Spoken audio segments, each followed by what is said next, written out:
meeting to order. Welcome to meeting number 5 at the House of Commons Standing Committee and Fisheries and Oceans. Pursuant to Standing Order 1082 and the motion adopted on January 8, 2022, the committee is meeting on its study of flood control and mitigation systems in British Columbia.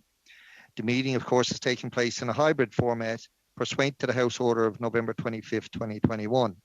The proceedings will be made available via the House of Commons website, and so you are aware, the webcast will show the person speaking rather than the entirety of the committee. Interpretation services are available for this meeting. You have the choice at the bottom of your screen of either Floor, English, or French.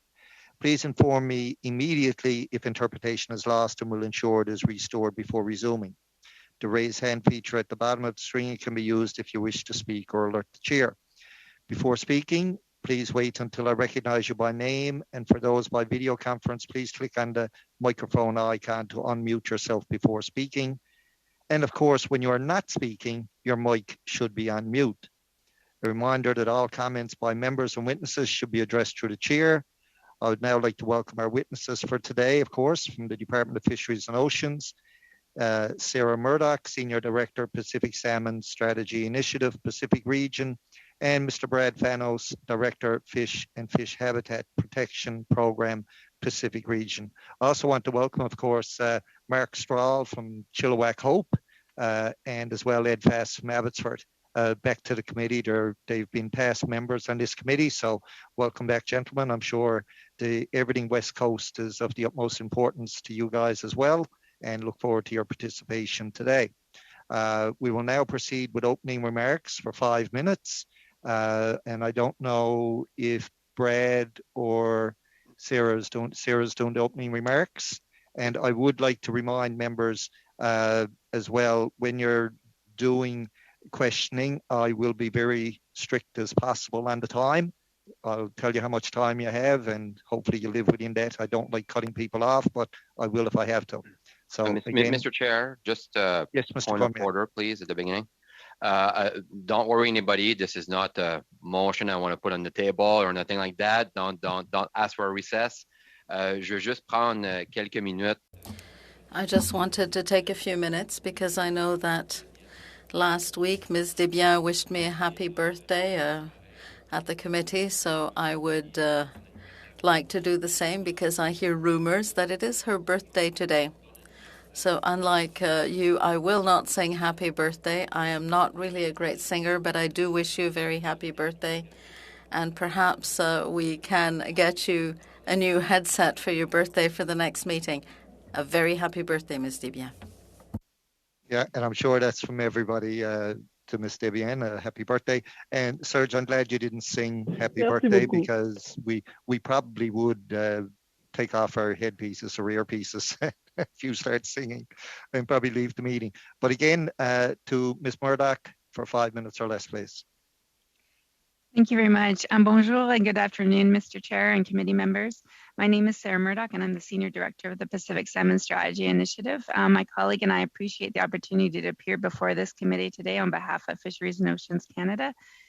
We all share a deep concern for Pacific salmon and appreciate the committee's study on the potential impacts of flood mitigation systems on this important species. This concern is rooted in the department's core mandate of fish conservation and protection. I'm accompanied today by Brad Fanos, as mentioned, the Director of Fish and Fish Habitat Protection Program here in Pacific Region. And after my opening remarks, we look forward to answering any questions you may have. J'aimerais commencer par donner une I would like to begin by providing a brief overview of the department's efforts to assess and address the impacts of November's extreme flooding on fish and fish habitat in British Columbia. Several riverine fish species and populations. This includes the Pacific salmon eggs and juvenile salmon in rivers and streams across portions of Vancouver Island, the Squamish River watershed, Lower Fraser River watershed, and the Thompson and Nicola Rivers near Merritt, British Columbia. In some cases, eggs have been washed away or covered with sediment. In others, scour and erosion from high water flows have likely altered or removed salmon spawning and rearing habitats.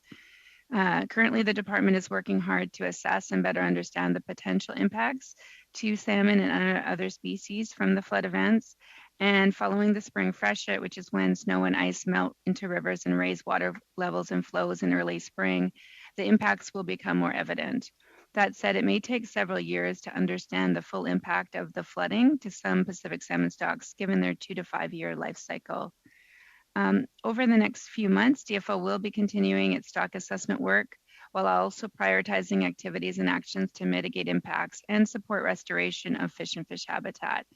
This will include working with the province of British Columbia, Indigenous groups, local governments, environmental NGOs, local stewardship partners, and others to both, one, assess the impacts, and secondly, to determine what would be effective short, medium, and long-term actions to promote recovery.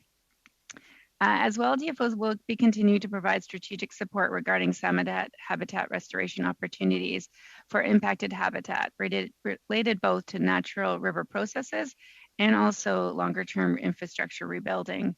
The department has established an internal flood response task team responsible for coordinating input from subject matter experts across our program areas to support broader interagency flood response and planning that's underway.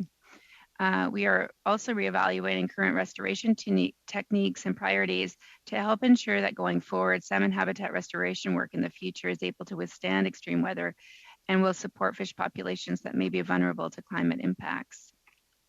Going forward, DFO expects to be engaged in both local and regional flood infrastructure decisions, either in a planning or project review capacity. For example, in our regulatory role, we review project proposals to assess the potential impacts to fish and fish habitat, as well as provide advice to support mitigation and avoidance of impacts. The recent flooding highlights the many challenges facing Pacific salmon and the need for DFO to take action. And as committee's members know, up to 50 populations of southern Chinook and sockeye populations here in British Columbia are slated for COSUWIC consideration in the coming years. Many Indigenous communities have been unable to meet their basic food, social, and ceremonial fishery needs, and both commercial and recreational harvesters have been restricted in recent years to help protect the stocks of concern. The $647 million Pacific Salmon Strategy Initiative will guide and support our efforts going forward to conserve and rebuild salmon populations. And with that includes two key pillars, the conservation and stewardship, and integration and collaboration that apply to the work here regarding the flood response. Under the conservation and stewardship pillar, DFO will be focused on improving habitat monitoring and assessment, on integrated planning for salmon ecosystems, and strategic support for habitat restoration. On this last point, we are creating a Salmon Habitat Restoration Center of Expertise, which will complement existing programming and partnerships by providing technical experts to external groups undertaking salmon habitat restoration work. As you know, the initiative also includes a commitment to double the federal contribution to the jointly governed and managed BC DFO, BC Salmon Restoration and Innovation Fund, which we call BC SRIF, to support the salmon stewardship and restoration work led by external partners across British Columbia, which complements the efforts of the department. Under the integration and collaboration pillar of PSSI, DFO will be continuing to strengthen our partnerships with the governments of British Columbia and Yukon, as well as First Nations. As you know, with regards to salmon habitat, there is shared jurisdiction, and so it's imperative that we continue our efforts to work closely with each other. At a more local level, DFO will also be undertaking collaborative integrated planning to identify strategic actions to mitigate and adapt to the impacts of climate change and enable better outcomes for our salmon populations. The impacts of the recent flooding to BC have been devastating for many communities. As we continue to better understand the impacts of the floods on salmon and other species, we'll be continuing to work with our partners in a strategic and coordinated way. Through the PSSI and other programs, we'll be working to bring together the expertise required, both inside and outside of DFO, to ensure that salmon habitat restoration work will be most effective, which includes taking into account future extreme weather impacts. I'd like to thank the committee for conducting this study and providing us the opportunity to discuss the impacts with you today. Thank you, Mr. Chair.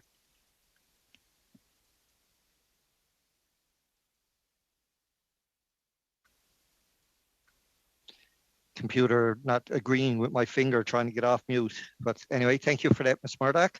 And before we go to the questioning, I just want to remind members of the committee, for the purposes of interpretation, please speak slowly and clearly And it's a great benefit as well if you identify who you're actually asking the question to instead of just leaving it wide open for either witness to answer. So if you know who you want it to go to, please include that in your question as well.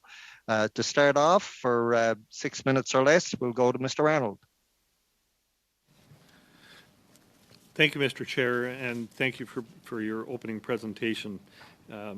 This is certainly important to everyone on the West Coast, I think, how we're going to respond to these floods and how the salmon are going to respond to actions taken. One key question, I guess, you've identified the Pacific Salmon Strategic Initiative and how that is going to be used in guiding and supporting the efforts. The PSSI was announced prior to the floods. What PSSI allocations or funds will be reassigned due to the flood?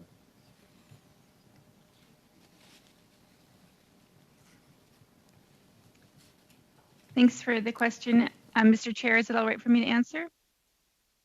Great. At this point, we're not looking to necessarily reallocate resources from the Pacific Salmon Strategy Initiative or PSSI. What I tried to highlight in my opening remarks is there are some very obvious clear areas of alignment. One obvious place may be the applicability of flood response efforts under BC SRIF, which we will be jointly delivering the expansion of with the province of BC. But in terms of, for instance, the Center of Expertise for Habitat Restoration that we are in the process of setting up, that's very much aligned with the types of work that will be done or will be needed particularly over the medium to long term in terms of salmon habitat restoration. Similarly, work we are looking to do with the province and other partners on the ground around more integrated ecosystem planning that takes climate adaptation into account. We, under PSSI, will have more capacity to participate in processes like that. Thanks. Thank you, Ms. Murdoch. You mentioned the Salmon Habitat Restoration Center of Expertise just now, and you've initiated that. I take it, when can we expect that to be up and running and be available to organizations that want to make use of it? We are looking to have that stood up in this next fiscal year. We have a director in place now for a new stewardship directorate, and the Center of Expertise will be a key component of that. I would say we do have capacity now through our resource restoration unit. It's smaller group, but we will be expanding that over the next fiscal year. Okay, thank you. You mentioned also that there are up to 50 populations of southern Chinook and sockeye populations slated for COSAWIC consideration over the coming few years. How many stock assessments were complete for these stocks affected by the flood prior to the flood, and how many are complete for this year? I'm going to see if my colleague, Mr. Fanos, has answer. I am not familiar with our annual stock assessment program sufficient enough to answer your question. We could certainly do so in writing. We do have a quite a robust regular stock assessment program. And under our species at risk program, we also obviously do additional work as populations go through that regulatory process. But I would believe that many of those species or stocks would be picked up and covered off in our quite extensive broad Fraser. If we could get that information in writing, please, to the committee, that would be great. Can you also tell me how many Thompson and Nicola Chinook, interior Fraser steelhead may have been in the rivers affected at this time? How many spawning pairs may have been in the rivers affected, and how were they affected by the floods? That's the Thompson, or the interior Fraser steelhead, both the Thompson and the Chilcote. We will have to get back to you with that in writing, if that's all right, Mr. Chair. Okay, thank you. I also noted your speaking points. Some of the terms were quite vague from the department, that there would likely be effects and likely be effects on spawning channels. Is there any reason the department can't be more definitive in this?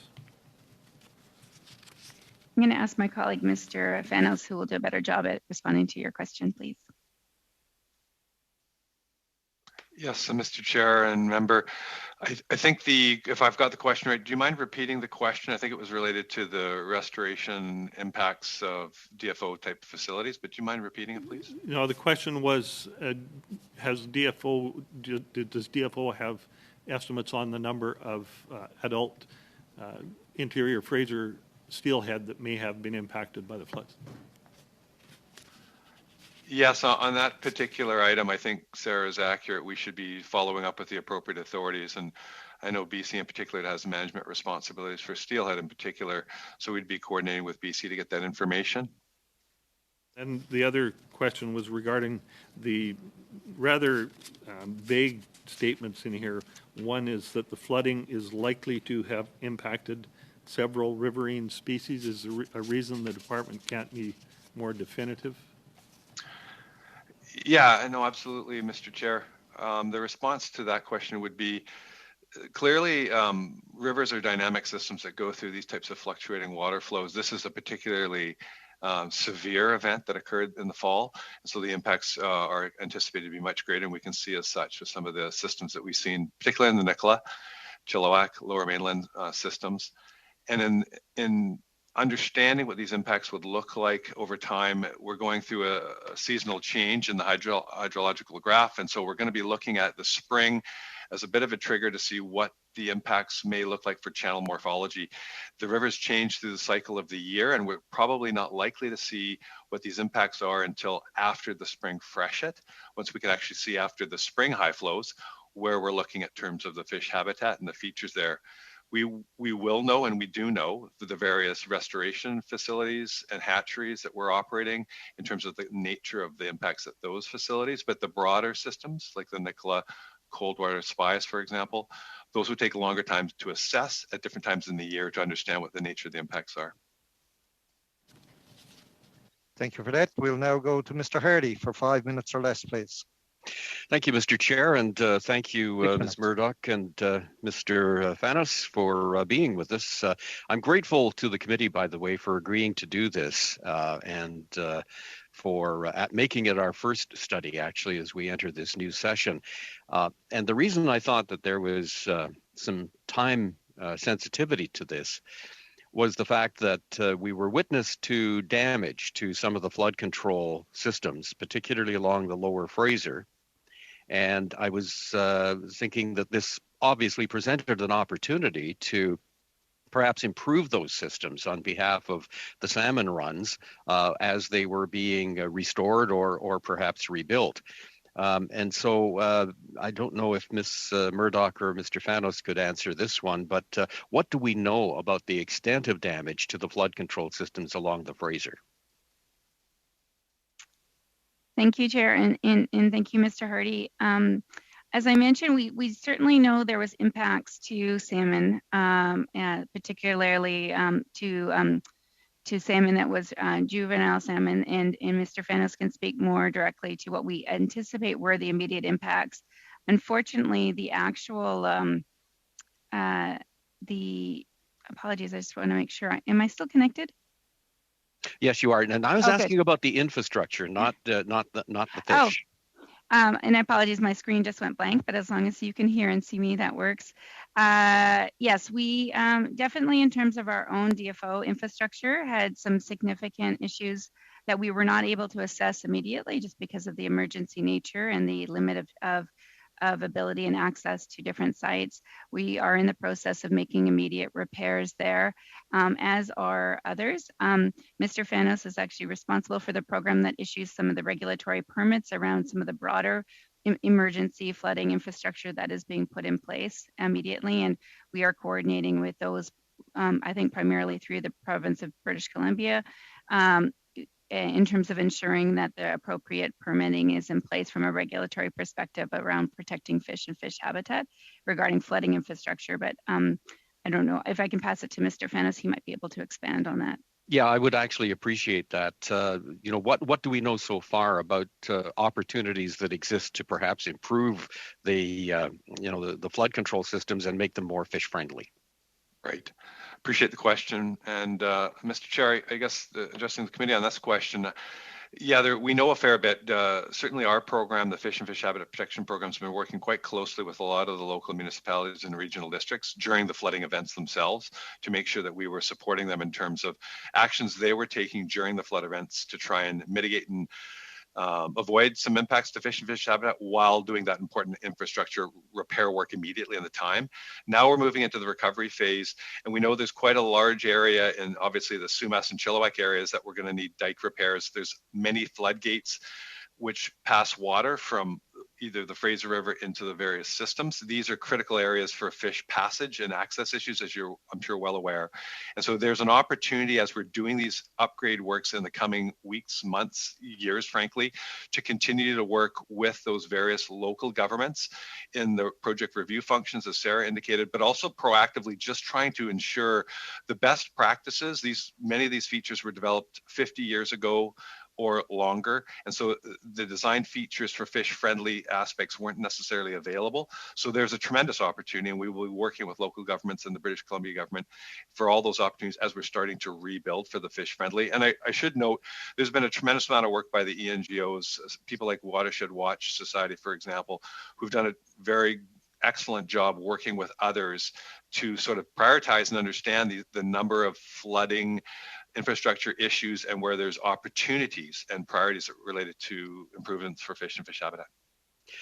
Now, do we expect that there will be an ask of the federal government for funding support as these systems are restored and hopefully improved?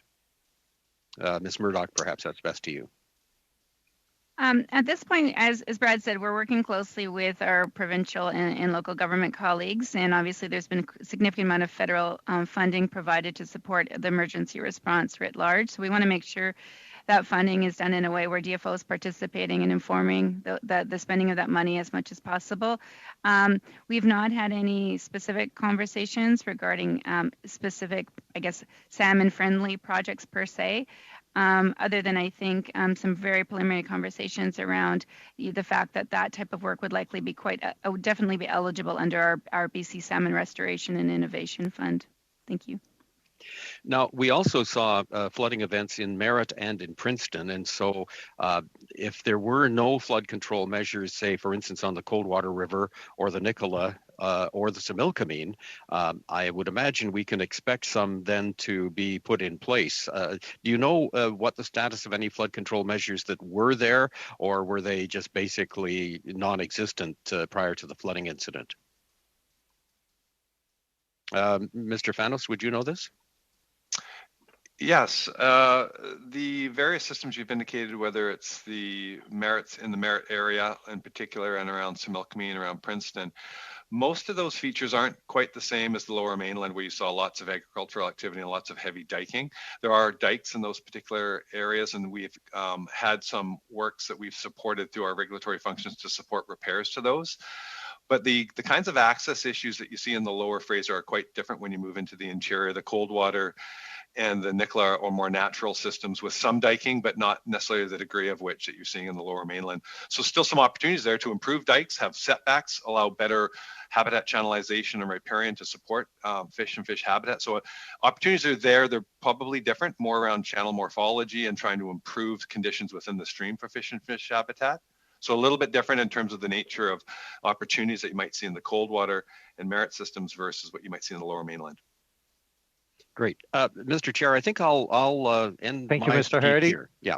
Thank you, Mr. Hardy. Gone a little bit over time. We'll now go to Madame Desbiens for 6 minutes. Ms. Desbiens for 6 minutes.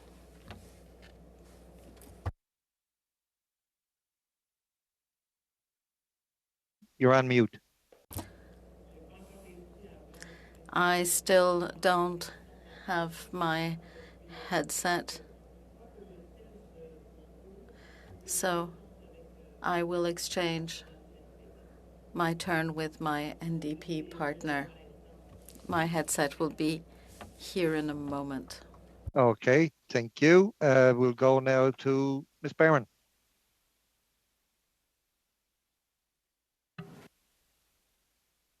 And thank you to Mr. Hardy for bringing forward this study.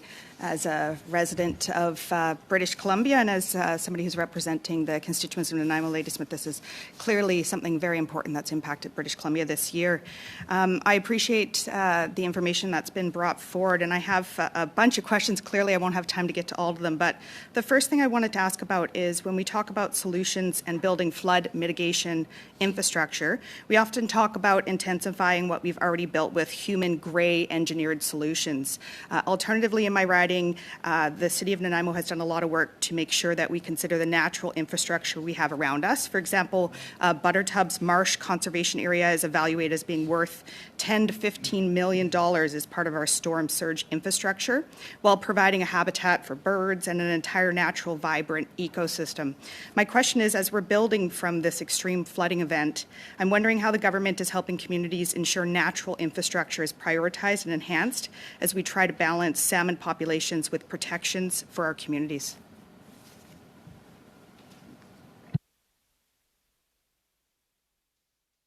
Mr. Chair, if I could begin, and then I'll just quickly pass, I think, to my colleague, Mr. Fanos. I would say that's very much aligned to, in terms of DFO's role in the process, very much what we are looking to support. As Mr. Fanos leads, we have a regulatory role around protection of fish and fish habitat, but we also are looking to engage increasingly in local and regional level sort of ecosystem and integrated planning processes in order to support, as we call that, fish-friendly type approach to infrastructure. Obviously, a lot of the leadership needs to also come from the government of British Columbia and local government. So very nice to hear that's supported by your local regional district or community of Nanaimo. Obviously, we've had good initial conversations with the British Columbia government, and we're hoping to continue and have broader support along those lines. Mr. Fanos, I don't know if you want to add. Well, the only thing I will add is certainly supporting green infrastructure and broader environmental benefits certainly complement the work DFO is doing related to fish and fish habitat. So the planning functions that the department does is going to be critical, because we're going to be certainly involved and engaged and expect to be engaged in infrastructure upgrades and opportunities for fish, which will just benefit broader environmental sort of interests, if you will. So thank you. Thank you, Chair. Can I move on to the next question? Just making sure I'm following process here. I'm seeing a yes. Thank you. Building off the question that I previously asked, and thank you for that response, I'm seeing a lot of fragmentation in the processes. So, we talk a lot about having a whole ecosystem approach, but I'm seeing a fragmented approach as we're spending dollars in this recovery. It's clear that habitat and species recovery, green infrastructure, climate change, adaptation, and reconciliation can all be achieved through investments in the right projects, and I'm wondering how we can see more of an alignment of priorities as we build back from this flooding. Thanks very much for the question. And Mr. Chair, in terms of just a brief response, I would say I wholeheartedly agree. We do need an integrated approach. And one thing we are looking to do within the department under PSSI is now have a Pacific Salmon Secretariat that makes sure that we aren't siloing it even within our own departmental response. As mentioned, we also have a task team for flood response that brings in the subject matter experts from across our various program areas. Obviously, though, that's just within DFO in our department. We are also engaged in looking to engage further, and this will be over the medium to long term also, not just the immediate response, but in an interagency approach. And we expect that will be led by the BC government, but there will also be tables and opportunities to engage at that sub-regional or watershed level as well going forward. But wholeheartedly agree, we need a coordinated approach that's more holistic in nature. But as Mr. Fanos mentioned, if we can do things in a way that is fish friendly or friendly for salmon, it will tend to have broader environmental positive effects as well. Thank you. And I just want to see if I have time for one more question in here. I'll say it. So one last thing that I wanted to ask about in this short period of time that we have is that we saw some really courageous stories of Sumas and Stolo community members, First Nation community members, working incredibly hard to save endangered salmon. We know that First Nations have been at the forefront of standing up for and to protect salmon populations. And I know you touched on First Nations, but how is DFO working in partnership with First Nations to ensure they have a voice in this conversation and at the table? Thank you. Thanks very much for the question. Mr. Chair, I would say at all levels, we are working closely with First Nations partners. Our Minister Murray, is actually sitting, I think yesterday, on a committee of federal, provincial ministers, as well as leadership from the BC First Nations. And then at Brad and Mai's level also, we are meeting regularly with First Nations partners. Again, those like those that you mentioned that are working specifically in the Lower Fraser Valley in the watershed level, but we are also under the Pacific Salmon Strategy Initiative looking to build governance in collaborative mechanisms to work with First Nations provincially as well on salmon rebuilding and restoration in particular. So that will be something that we're looking to build together with a focus on salmon recovery and rebuilding in the coming year. Thank you. Thank you. And note to self, I will time myself moving forward. I'm assuming I'm out of time. Pretty close, only about 10 seconds left. So okay, I don't think there's going to be enough time. Thank you. No, we'll get back to you again later. We'll go back now to Madame Desbiens for 6 minutes. Ms. Desbiens, 6 minutes. Thank you, Mr. Chairman, and thank you to the clerk for her understanding, as well as to all my colleagues. Thank you to the witnesses for being here. So here is my birthday present. Look how quickly I received it. I'd like to put this question relating to Recommendation 14. Canada recognizes that it is urgent to deal with the issues that BC fishers are having, commercial fishers, recreational fishers, and others when the fisheries restored. So there are, of course, emergency assistance measures needed for commercial, recreational, and Indigenous fisher. Is there a plan? Has assistance been targeted? Have we been able to steer the assistance significantly and with precision? Thank you for the question. If I will just jump right in, if that's all right, Mr. Chair. Yes, with regards to the closures announced last year, particularly for the commercial harvesters, and as well as the ones going forward and anticipated over the longer term, we are currently actually meeting with commercial harvesters on the West Coast, salmon fishermen, and talking to them both in terms of what those longer term closures we think will need to look like for the next 1 or 2, 3 cycles of salmon in order to rebuild and restore those populations to a sustainable level, but also how we can help mitigate the real impacts to them. And a key component of that will be a license retirement program. And we are just consulting right now with fishers on that, looking to have it launched though prior to the start of this fishing season. Thank you. Merci infiniment. Thank you. The impact of on the economy of marketing Pacific salmon outside British Columbia, has that been assessed? Are there impacts on declines in salmon stocks, for example, caused by the flooding? The Canadian market, the foreign market. In Quebec, we're concerned about the capacity of conserving stocks. So will there be an impact on future stocks? Because we are seeing a decline in many of the foods on our shelves. Will there be an impact on these stocks? Thanks very much for the question. I did mention in my opening remarks just how many of these populations, unfortunately, are already under consideration for COSUIC, particularly in the lower southern portion of British Columbia, our sockeye and Chinook. And sockeye largely have been targeted as some other salmon species for commercial for harvesting, and that's for both a domestic and a broader market. So we have seen downward returns in many of those for some time. We are working with fishermen not only on fishing opportunities, but on how to best set themselves up in terms of resiliency going forward. But I would say, yes, just like the Big Bar landslide, which I know you have looked into as a committee as well. Unfortunately, the floods are another now natural incident And I think it points to the need for climate adaptation and just recognition that opportunities for fishing commercially on salmon will be quite variable, and we need to be working with industry to manage and weather that storm ahead. And that work is already underway, and will definitely be continuing over the next few years under the PSSI. Do I have any time left, Mr. Chairman? I haven't been timing myself. I'm sorry. Generally, I do. 2 minutes. Thank you. Thank you. Thank you for your answer, which is very enlightening. Can we envisage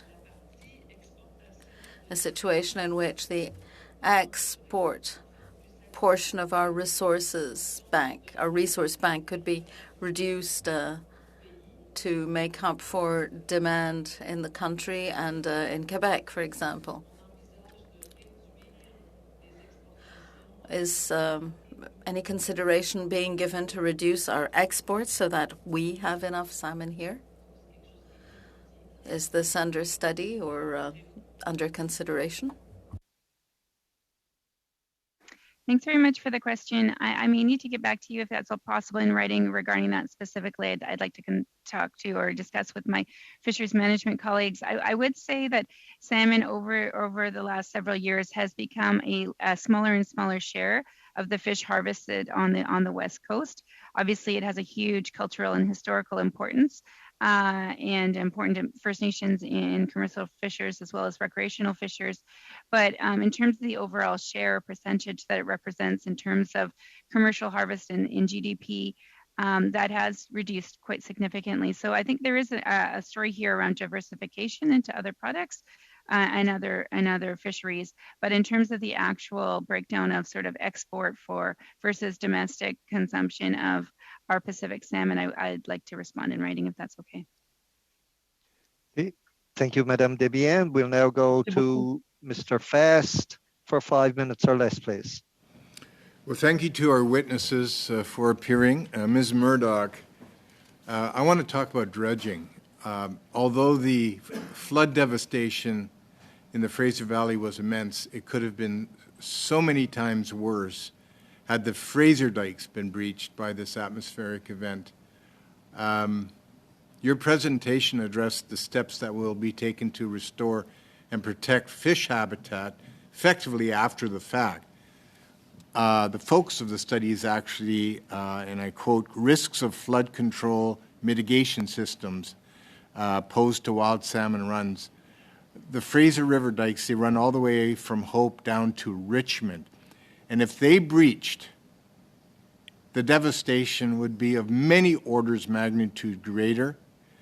And so it behooves us as decision makers to actually turn our minds to how do we harden our infrastructure, in other words, our diking and drainage systems. One of the problems in the Fraser River, and if you speak to the mayor of Abbotsford, he'll confirm this, is that the current of the Fraser River is being redirected. Sandbars are building up, redirecting the currents up against the dikes themselves, undermining them. I believe the term that's used is avulsion. In any event, the integrity of those dikes, which are many, many decades old, is being eroded. And I believe that DFO and levels of government across Canada are going to have to put their minds to how do we protect our communities against these events that will become more and more frequent. So to get to the dredging issue, obviously DFO is deeply implicated in the dredging of rivers. Have you turned your mind to the possibility of increasing the dredging to ensure that the flow of the river doesn't further undermine the integrity of the dikes? Thanks very much for the question. Mr. Chair, I would just say that we are looking to take a medium to long-term view of this. Obviously, there was an emergency response phase, but we do need to be planning for future climate events and how do we adapt. I'm going to pass this, though, to Mr. Fanos, who's much more familiar with the different types of infrastructure and projects that may likely be considered in sort of our role in it as a key regulator to protect fish and fish habitat. Yes, thank you for the question, Mr. Fast. In terms of the work that the department does with other local jurisdictions, the Vancouver Port Authority, for example, around dredging in the Fraser River, we're actively involved in terms of the annual sort of maintenance, if you will, for many of the channels, particularly as they relate to navigation. When you look at the opportunities for broader flood protection in the context of climate adaptation, and I think we're all familiar with the work that's happening in the Greater Vancouver Regional District at the various local levels around the concerns that you've just flagged and raised with respect to elevation of the dikes and the risks for broader flooding and economic and personal impacts. Departments involved in the planning exercises that are currently underway to assess what are the mitigations that are required. Some of it would be and potentially could be dredging, but others could be dike design, movement of dikes, access for drainage around dikes. So there's quite a number of mitigations. So the department is engaged, particularly with BC. BC's obviously got some lead jurisdiction here in terms of how they're designing and maintaining and upgrading these particular systems. And so we work in collaboration with the other local and provincial authorities, and in this case, the Vancouver Port Authority, to look at all those opportunities with respect to mitigation for the longer term climate adaptation needs that we're seeing. Mr. Fanos, you mentioned you're looking at a number of mitigations. If it's not dredging, you mentioned moving the dikes, but that is horrifically expensive. In fact, if you look at just British Columbia alone and the diking improvements that will have to be made, including seismic improvements, the cost is in the many, many, many billions of dollars. And when you run that off across Canada, we're talking probably about $1 trillion bill eventually. With those kinds of expenses, it seems to me that a cautious, careful approach to dredging might, at least in the interim, be a resolution to this challenge. I had a chance to actually tour the Fraser to see the condition of the dikes, and you can see the erosion that's happening, and it's happening from the currents that are being redirected by the sandbars that are not being dredged at this point in time. Does DFO actually have a default policy of some kind that dredging is generally frowned upon unless there is an emergent issue to be dealt with? Sorry, Mr. Fast, I would say to the witnesses, if you could provide an answer to that particular question in writing, it would be appreciated. Mr. Fast, we've gone over the allotted time. We'll move on now to Mr. Hardy for 5 minutes or less, please. Thank you, Mr. Chair. And actually, in deference to Mr. Fast, yes, I'd like to hear an answer to that question, and particularly whether or not dredging would also have a damaging effect on salmon runs. Mr. Fanos, you were sort of almost right to get into it there, so away you go. Thank you. Yes, I thought it was a good opportunity to maybe explain some more. So in terms of our role for dredging first, and then I'll move into some of the impacts that could be associated with the dredging, but the role that the department has with respect to dredging, we're not the lead for water management, for flood management, for drainage. This is a provincial jurisdiction. So we really work in collaboration with others. So our role is sort of approval of the dredging as we're looking at the impacts from the regulatory perspective on the impacts to fish and fish habitat. So we support the thinking and the work that's going into what are the best prescriptions to manage flood and drainage in the Lower Mainland. Again, secondary role to provide advice in terms of how that may impact fish and fish habitat. So again, provincial sort of jurisdiction and local government. In terms of the impacts to fish and fish habitat, absolutely. When we look at these projects and these mitigations, if it's dredging, we look at the various impacts that we could be seeing to whether it's juvenile or adult species and habitats in those locations. There could be spawning habitats, rearing habitats for important species that could be impacted. There's times of the year that are particularly sensitive when fish at different life stages are in the water. So there are significant potential impacts to fish and fish habitat as associated with dredging. It's in-water work, so it's disturbing their habitats. It may be disturbing individuals. It could harm, even kill individuals, depending on the time of year they do it. So it's a serious piece of work. It's important. We have a lot of expertise that we've worked over the years with various local governments to ensure there's dredging that's going on, because it's required and critical for a variety of reasons, dredging, flood management being one, but also for navigation. So we're actively engaged and absolutely to conserve and protect the fish and fish habitat values that are in those systems. That actually leads to another question with respect to fish. I mean, we've been obviously focused on salmon, but there are other species in the river. Has the flooding impacted other species? If so, which species are they? Secondly, do flood control measures also impede, for instance, the access to spawning, etc., for other important species up and down the Fraser?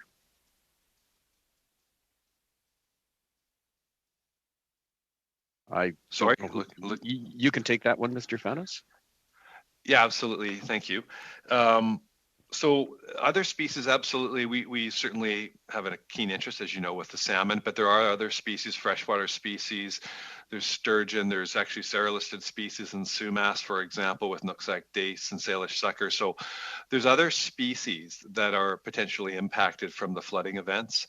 As we said earlier, many of the impacts with the flooding will be hard to sort of determine at this particular juncture. We're going to have to do assessments over time to look at the channel morphologies, to look at the stock assessments from a fish perspective to understand what stocks might have been impacted. So absolutely is quite a diverse array of potential impacts. I should note that these are natural events that often impact habitat features, i.e.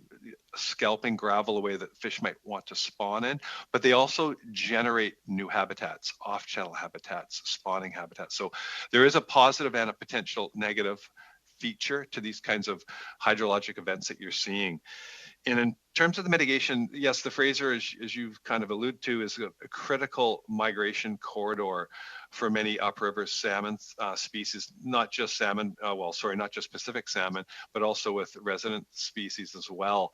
So there are potential impacts with those. I think in nature of the Fraser River itself, I don't think that corridor looked to have any impacts with respect to those migratory sort of patterns, if you will. It was more those adjacent systems that drain into the Fraser that were just really impacted by the heavy rainfalls and the increases in hydrologic graphs in those particular systems. Great. Thank you for that, Mr. Chair. Thank you, Mr. Hardy. We'll now go to Madame Desbiens for 2.5 minutes, please. Merci. Thank you, Mr. Chairman. Following up to what I said earlier, could we look at the St. Lawrence River in this context? The St. Lawrence River could have similar problems given the complexity and the surprises that climate change reserves for us. So some of our species in the St. Lawrence could be threatened as well. There are St. Lawrence River experts, so could we not have a bit of flexibility to manage our own resources in the St. Lawrence River, or at least a group from Fisheries and Oceans with members of the group who are specialized in the St. Lawrence River to discuss these issues? Thanks very much for the question. As you know, both my colleague, Mr. Fanos, and I are from Pacific region, so not very familiar with the details of what's going on in the St. Lawrence, other than I would just say I know at a national context, climate adaptation is something we're considering across all of our program areas. And I don't know, Mr. Fanos, if you've got some specific, looks like you might have some specific info regarding what's happening in that region. Go ahead. Well, no, it's a good question. And I think what I would say just additionally is, yes, absolutely, we don't have any detailed knowledge from the Quebec or St. Lawrence area, but we do know that there's many other jurisdictions in Canada that have experienced flooding events as we've seen. And there's some expertise throughout Canada, be it in Edmonton from floods there, Winnipeg and other locations. So I think there are examples, like you say, whether it's St. Lawrence and others, that we're going to draw from in terms of that medium and long-term planning for sure.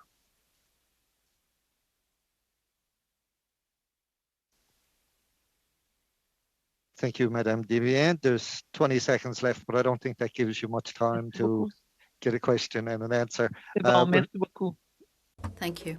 We'll now go to Ms. Barron for 2.5 minutes or less, please.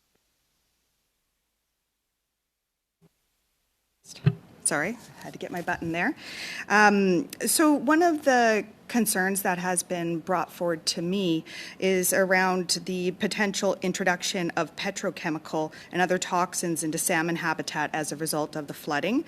I understand that there's research being done to fully understand the situation at the moment, but is that something DFO is currently monitoring, and could you expand on that?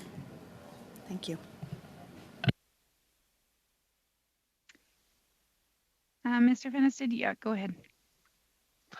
No, thank you for the question. And Mr. Chair, the response in this is, department works in collaboration with others on the water quality issues, and you've referenced petrochemicals. And so these are the jurisdiction for Environment Canada climate change, as well as the provincial authorities responsible for sort of the water quality, if you will, of deleterious type substances that may be needed to be controlled for entry into freshwater systems. So it's not our direct jurisdiction in DFO to do that work, but we work with others where there's impacts to fish habitat where they have the primary jurisdiction. Thank you. Thank you. And I'm going to try to sneak in one last question here.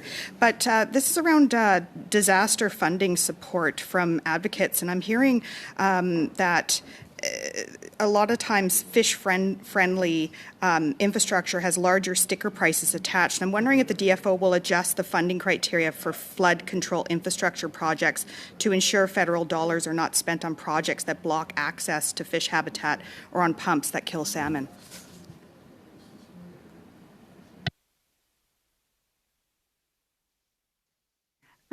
I can begin. I guess I would say, in terms of our funding programs that the DFO administers, we are certainly looking for things that further support and protect fish and fish habitat, and do ways in a way that are forward thinking in terms of climate adaptation going forward. So, the additional costs, as long as it's a solid project and meets the program criteria, I think the type of work you're talking about would be where it has positive outputs for salmon would be well received. You may be referring to some of the broader funding that's being managed by the provincial government in terms of broader response. And I don't know, Mr. Fanos, if you've got anything to suggest there, other than the fact that work still does require regulatory permits and necessary requirements to show that it is not harming fish or fish habitat. And so that would be a key part of our process, as well as participating in the planning. Thank you for that. Your time is up. We'll now go to Mr. Strahl for 5 minutes or less, please. Thank you very much, Mr. Chair, and thank the witnesses for coming today. Obviously, in the Fraser Valley, we experienced a major flooding event. I think that's why Mr. Fast and I are here. What I saw certainly was private citizens kind of rushing into the breach, if you can put it that way, to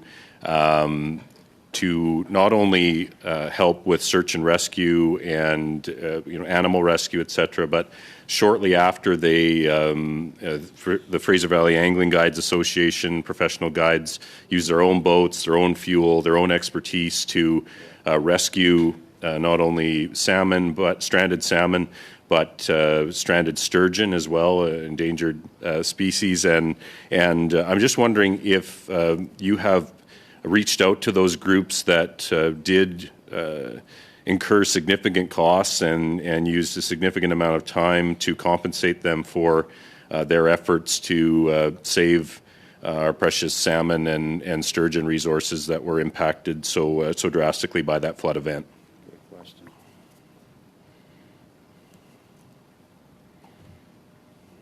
Thanks very much for the question. I know we had a team, part of an integrated interagency approach as part of that emergency response phase. Mr. Fennis and I are looking more at sort of what we do now in terms of the rebuilding and the restoration going forward. And I know, for instance, our conservation protection folks were on the ground in boats out in the water supporting other emergency response providers. I think I would need to get back to you in terms of the direct engagement with those individual citizens, as you mentioned. I know we saw a lot of them on the news, and in terms of particularly their ongoing involvement in the next phase of work, we'd have to get back to you on that. Right. I do think that as we go forward, they do need to be acknowledged for not waiting. They did get permits, but they certainly didn't wait around. They saved a lot of displaced fish in those critical days following. I wanted to follow up as well on the issue of debris in the Fraser River. There was an unprecedented washouts of a lot of material, thousands of cubic meters now stranded, I would say, on the banks of the Fraser River, waiting to be pushed down river by the spring freshet. Is there a plan in place to ensure that efforts to prevent more significant damage to flood protection infrastructure, if that stuff all comes down at the same time, we are going to have massive damage to infrastructure downriver? So I'm wondering if there is a plan in place to ensure that fisheries regulations, permitting, et cetera, are all streamlined so that red tape doesn't prevent the necessary cleanup that needs to take place before the spring freshet comes through.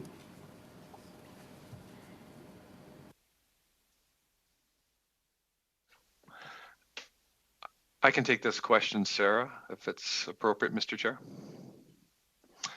Yes, DFO often provides support and advice to provincial authorities that do debris management in the Fraser, largely for protection of infrastructure and for navigation control and safety.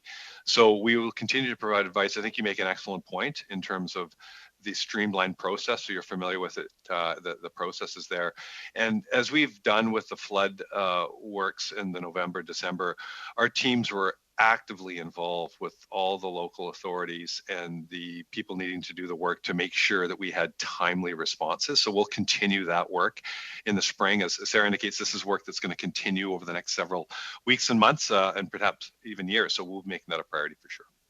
And finally, if I have time, there was certainly some criticism on the ground that federal assets, federal boats, for instance, fisheries boats were not deployed to assist residents who were quickly found themselves in a very dangerous situation, and that again that fell to private citizens. Have you done a review, or are you in the process of reviewing the response of DFO in terms of whether the assets that were in the area, the individuals in the area, et cetera, were deployed appropriately and quickly enough given the emergency that we were facing in the Fraser Valley? Thanks for the question. Yes, as part of any sort of involvement in emergency response activities or incident response, a post review is undertaken. In the case of this work, I just want to emphasize again how much of an interagency it was, not only across federal agencies, but with the province and other local government. So that process may take a bit longer, but DFO will certainly be a part of that, and learning lessons from our role and how we can work more effectively with other agencies in events like this in the future. Thank you, Mr. Chair. Mr. Strahl. We'll now go to Mr. Hardy for 5 minutes or less, please. Thank you, Mr. Chair. Information from Library of Parliament suggests that flood control systems along the lower Fraser is fundamentally cut off 80 to 90% of the fish habitat. Now, the legislation in British Columbia says that, if you build something that uses, diverts, obstructs, impounds, or otherwise changes the natural flow or course of any river, you have to have some means by which the fish can get around or over it. But I guess what I need from you is what is the situation right now especially with the dikes and the pumping stations? Have those systems actually been put in place or not? I'll just start and then pass it quickly over to Mr. Fanos and say that if there is a silver lining to the flood events that we saw, it is the fact that much of the infrastructure that was put in place, I think, as Mr. Fanos mentioned, is from the 50s or it's quite old in nature. Building forward, there is an opportunity to do it in a way that is much greener and more fish friendly. But Mr. Fanos, did you want to quickly add? Yes, Mr. Hardy, the department certainly is looking right now. So you're asking what perhaps is our role right now with the existing challenges that you've described. And so maybe there's two different angles that we're working on. One, as systems are coming up for works, maintenance, repairs, provincial authorities are planning and getting permits provincially for that. We typically try to provide advice in those processes to determine whether or not there's permitting from DFO. And that's the time when we engage and look for the avoidance mitigation. And if we need to offset measures here, so we're getting better inputs or sort of better conditions for fish. So that's one way. The existing facilities that aren't going under any reviews right now do cause serious concerns and problems. We've been working, certainly taking some lead from the various ENGO groups who've done a lot of work in this area, particularly Watershed Watch, and trying to understand some of the opportunities that they see in collaboration with Indigenous groups and local governments to work with existing facilities that have been in place for some time. We all know, I think, the costs associated with many of these upgrades are substantial, not just in the flood gate access issues that would be a particular concern for DFO, but also just the general maintenance of these dikes and facilities. So, okay, maybe I can intercede here because my time is short. Pumping stations, I understand that they've been identified as really a serious concern. What is the state? How many pumping stations are in need of either a retrofit or replacement along the lower Fraser in order to, again, open up fish habitat that could be, obviously supporting a much healthier salmon population? And Mr. Hardy, I don't have the exact number. I'd have to get back to you on the exact number, but there are dozens, if not more, of those types of pumping stations that are either impeding migration or preventing migration. And so we're prioritizing those for action to look for these opportunities, whether it's through new funding programs, restoration programs, or infrastructure programs, to ensure that we're getting improvements to those fish passage. Now, in terms of the international implications of this, of course, it was the Nooksack River system that I think failed, which caused the flooding in the Sumas Prairie. As well, there's a dam near Oroville, and I'm just trying to remember the name of it here. It's the, where is it here? The Enloe Dam near Oroville. That is making it very, very difficult for salmon to come up the Similkameen River. Do we have any kind of reciprocal agreement with the United States to consult back and forth across the border on measures that obviously impact the health of fish stocks in BC waters? Maybe Ms. Murdoch, you could take that.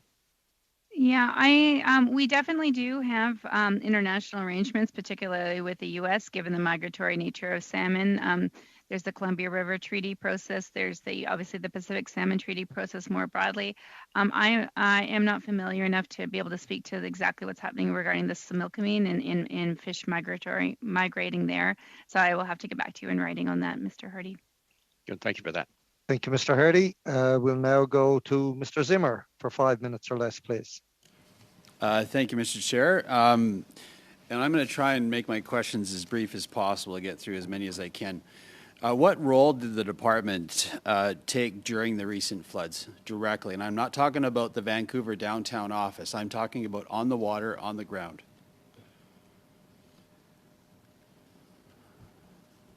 Quick answer, please. Quick answer would be we were supporting the immediate actions required to protect property and people, and at the same time trying to give advice to protect fish. So What does that mean? That means we're giving permits to allow work to proceed immediately. Okay, because we've heard from our local guides, and we've seen, just as my colleague from Chilliwack has previously mentioned, we've seen a lot of work that was done, a lot of boat fuel that was used, and we haven't heard about any compensation. Is there a plan to compensate them for their efforts? Because if you're working with them, I would assume that there would be some compensation for their assistance.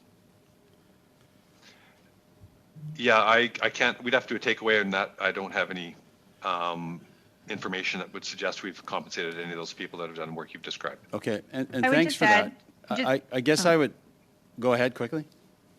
Sorry, no, I was just going to say, I would just highlight again that, we were always a supporting agency in those efforts, largely regulatory, but in some operationally on the ground where we could. Because but I heard mention of ENGOs in passing, but I guess I'm concerned. I've seen this before. I'm very, know the anglers and the angling community in the Fraser Valley really across Canada very well. And I haven't seen the department work particularly well with anglers on the ground or on the water.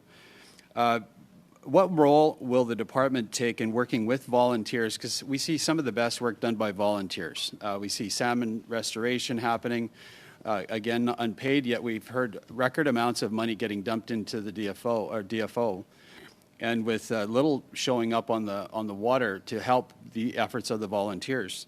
I guess, we see that there's a lot of cleanup to be done. There's a lot of work that needs to be done, as you've mentioned. What role will the department take working with volunteers to restore the stocks impacted by the floods? So I can just I'll just quickly highlight, I guess, under the Pacific Salmon Strategy Initiative, we are putting an entire pillar and focus around better integration and collaboration. I've met already with the Lower Fraser Collaborative Table, which is a process that involves both anglers, commercial fishers, and Indigenous representatives in talking to them not only about fishing impacts, but as you say, their interest in really being part of the solution and leading in a lot of the solution around fish habitat restoration work. I appreciate that, and I just have to go quickly. What I've heard from some of those conversations, it seems like there's a meeting and it's a box to be checked, but there's very little listening being done by the department. But I have one last question, I guess, and comment. We've, my colleague from Chilliwack as well has really signaled that a mark selective fishery is very important. The BC provincial government has said that the mark selective fishery is very important to our BC salmon stocks. It's even going to be more important as a result of what's happened and the impacts of these recent floods. What is the department doing now to actually implement a mark selective fishery?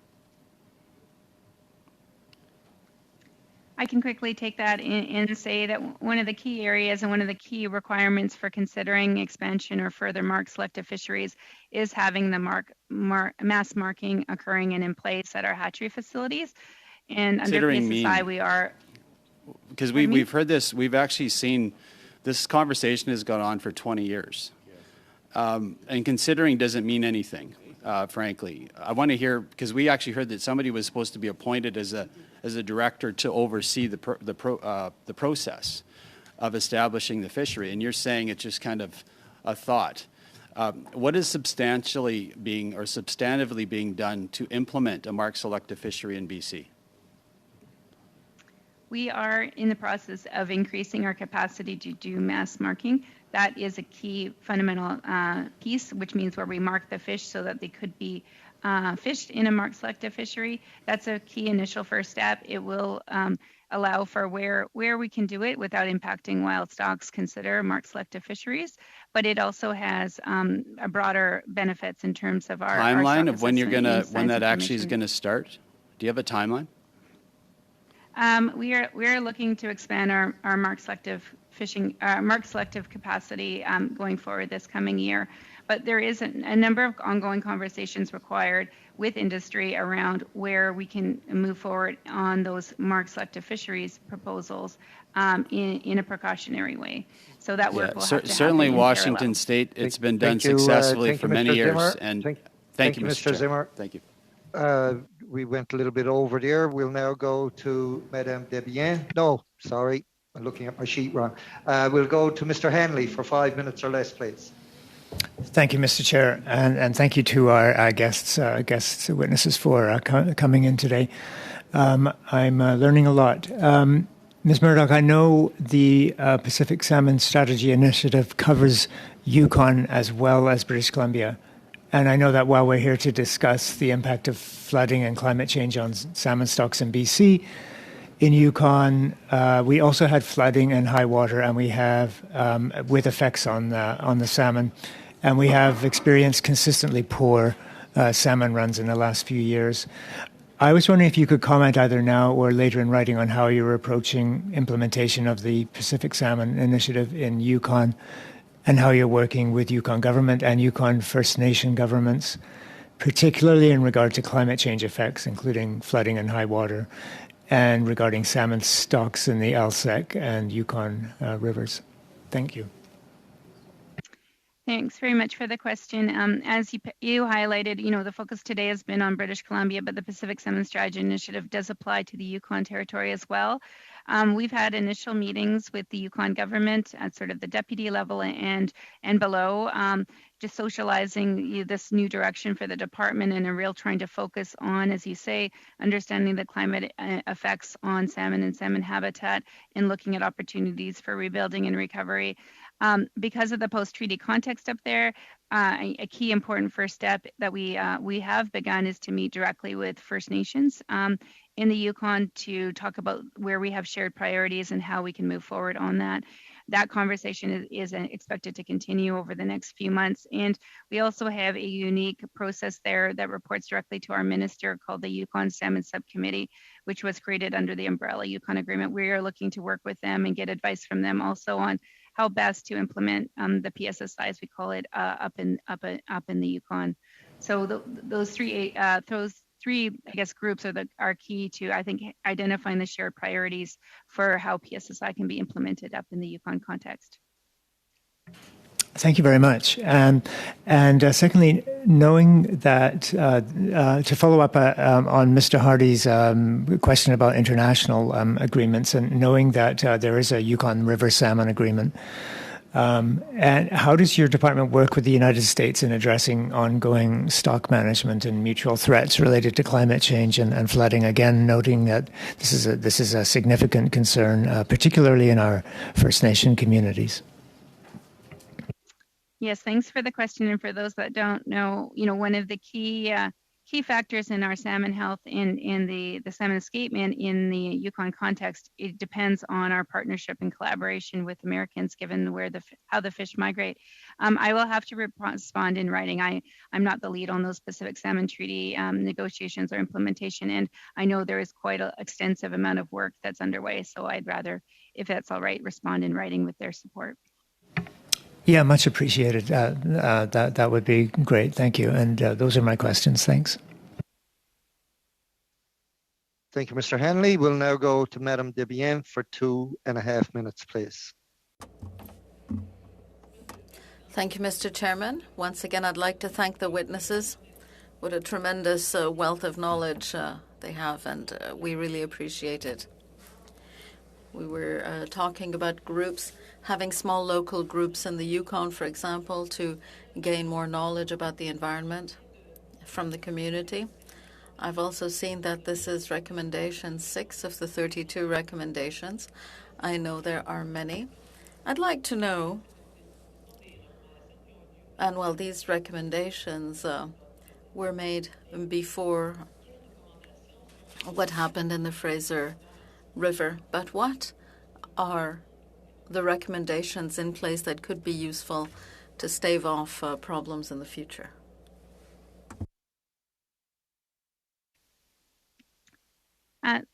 Thanks very much for the questions. I'm not familiar, or I don't have handy right now exactly what recommendation 6 is, so I'll be brief and maybe you can clarify if I hit the mark.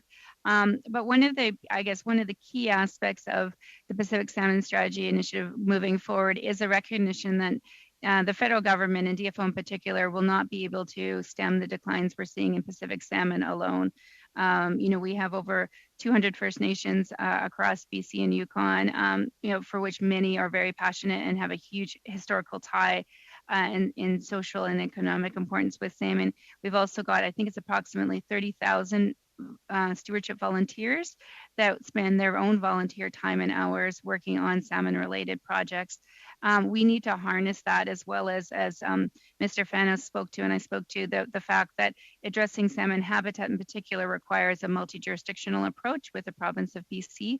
So building in the capacity, and we are creating a salmon stewardship directorate specifically so we have the right people in place to leverage those relationships and make sure our partners have access to whatever DFO capacity resources they need to move forward in their own priorities and in their own work to protect and rebuild salmon stocks is a key component of our work going forward. And that does represent a bit of a shift in terms of rather there's a leadership role, but that the government is going to be doing this working with others. Thank you, Madam Debienne. There's only about 7 seconds left, not time enough for another question. So now we'll go on to Ms. Barron for 2.5 minutes.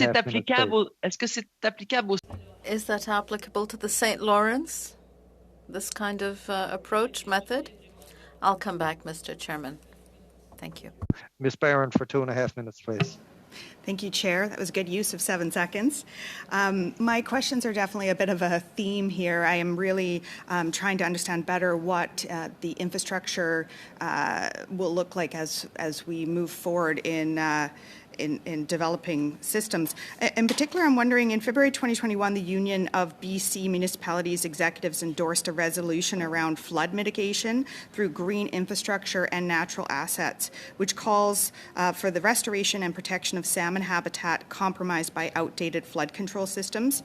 Well, I understand that this resolution was sent to the provincial government. I'm wondering if you can confirm that there's been any collaborations from DFO to help support communities who are looking to enhance their green infrastructure, and if no, why DFO has not been more proactive.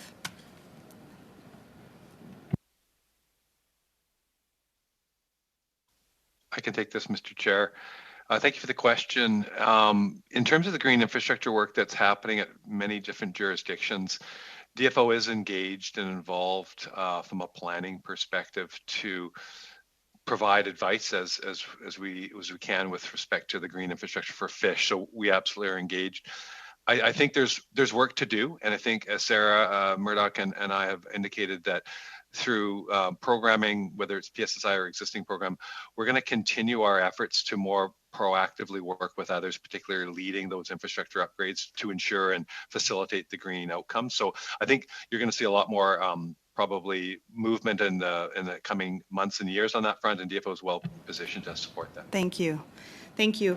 My last question is, in 2016, we saw Lena Aziz, I apologize, I hope that pronunciation is correct, a project manager for Watershed Watch Salmon Society, who recommended in the committee that the federal government establish a salmon and dike fund as an interim measure until fish-friendly flood control practices become the norm through legislation and policy.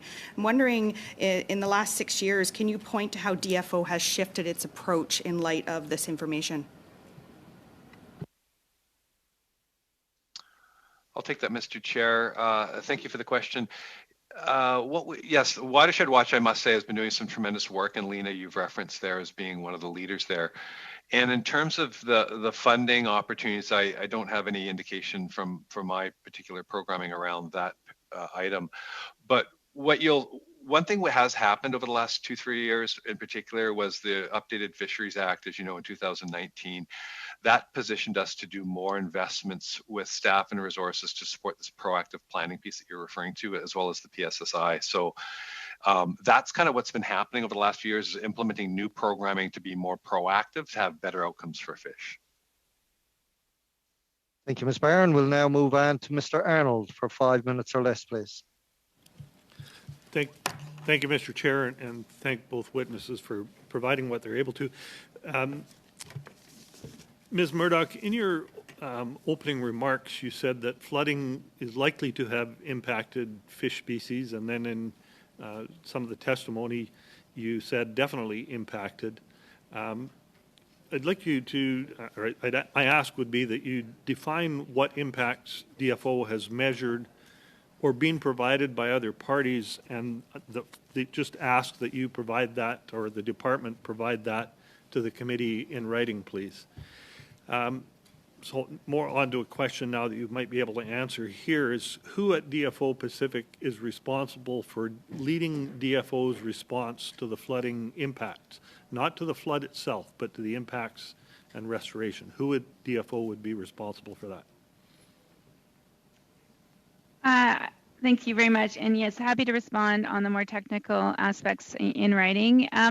Right now, as I mentioned, we've got a task team as we're shifting from the emergency response phase into sort of the planning and next phase of work. And Mr. Fanos, actually, my co-witness here, is leading that work. And we do see this being a long-term need or a medium to long-term need though, over the next few years. And I did mention the PSSI and this Salmon Stewardship Directorate we are looking to establish right now. We expect to be the sort of the medium long-term sort of hosts or lead for this and that work going forward. But Mr. Fanos is leading up the interbranch work team, task team right now. Would Mr. Fanos be responsible for coordinating the responses between the provinces, Indigenous organizations, municipalities, and other users? Right now, we are actually our minister is participating in a committee at that level, and I understand our deputy and associate deputy are also quite engaged in the issue. So we are supporting up through that process. Can you identify one individual that might in the department that might be responsible for this, or is it part of the Pacific Salmon Strategic Initiative? Who ultimately is responsible for leading this? So that is the intent, and myself, I am the Senior Director for the Pacific Salmon Strategy Initiative, and I also, above me, is Wes Shoemaker, is the head of the Pacific Salmon Strategy transformation. So I would say myself and Mr. Shoemaker. Okay, thank you. Mr. Chair, before we run out of time, I would like to make a motion here, and I apologize for others that may have questions. We may be able to get through this fairly quickly. We're obviously seeing and hearing that there are other organizations that would have input into this, particularly to this study. I believe all members have received a request from another organization wishing to provide testimony, and to only hear from the department and not from other affected bodies would, I don't think, be a fulsome study. So I would make the following motion, that the committee add one meeting to its current examination of the risks of flood control mitigation systems in British Columbia, particularly along the lower Fraser River, posed to wild salmon runs, and that in this additional meeting, the committee receive testimony from witnesses with knowledge of risks of flood control systems and mitigating impacts of such systems on wild salmon runs. Thank you, Mr. Hardy. Could you read that one more time for the interpreters? Nice, clearly and slowly, please. Certainly, Mr. Chair. I move that the committee add one meeting to its current examination of the risks of flood control and mitigation systems in British Columbia, particularly along the lower Fraser River and posed to wild salmon runs, and that in this additional meeting, the committee received testimony from witnesses with knowledge of risks of flood control systems and mitigating impacts of such systems on wild salmon runs.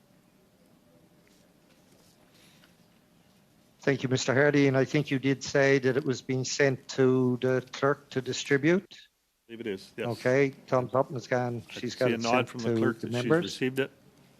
Yep, and a thumbs up that she's got it sent, I think, to the other members. I'm seeing a thumbs up from Mr. Morrissey that he's received this.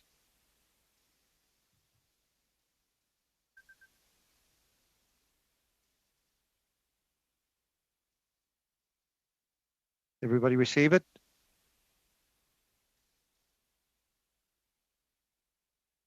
I think it's only Mr. Morrissey got it.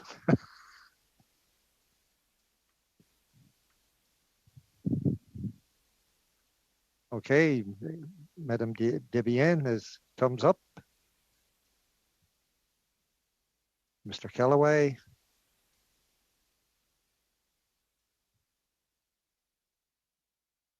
Mr. Hardy has it.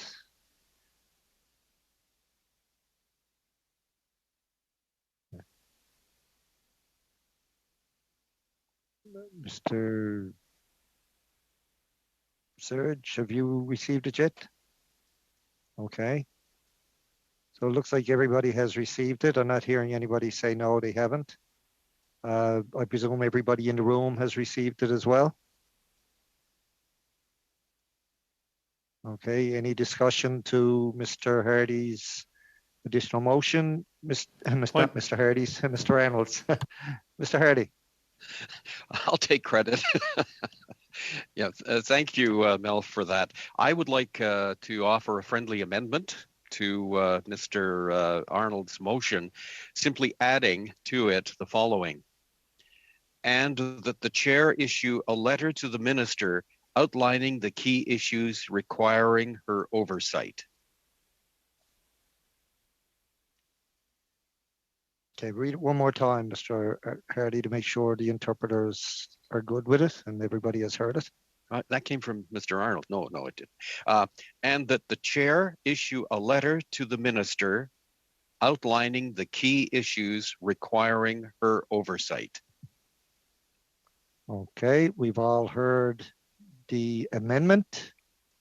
Any discussion on the amendment? Okay, Tina, can we do a vote, a recorded vote on the amendment, please?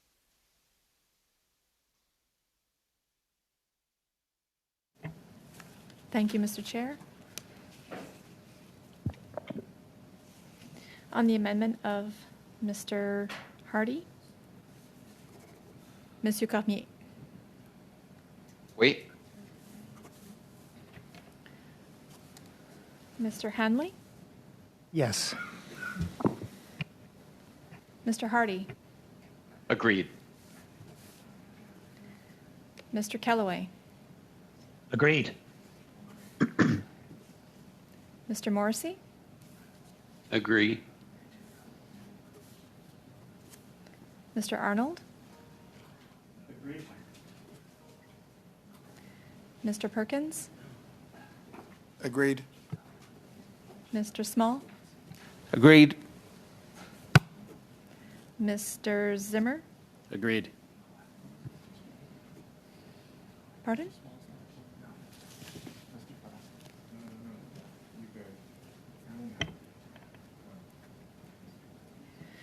Madame Desbiens, Je suis en faveur.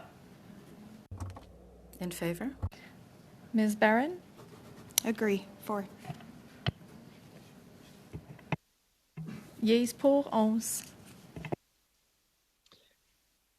Thank you for that. So I guess it was a friendly amendment. Everybody voted in favor of it. Now back to the motion as amended. Any discussion? Mr. Cormier? Sorry, I had trouble with my mute button. Just a clarification, Mr. Arnold, are you just talking about like one more meeting, just to make sure? Because if we keep adding meetings, like we're pushing everything back, I'm sure that Ms. Desbiens will not like to see her study going like far down the line also, and Ms. Barron also. So it's just one more meeting that you're asking for? That's correct. Just one more meeting. Okay, thank you. Any other further discussion on the motion as amended? Seeing none. Mr. Chair, can you I've told the clerk 3 times that I'd like to speak to this, so I don't know if she hasn't heard me. Okay. Okay, I don't think she has. Okay, Mr. Zimmer. Yeah, thank you.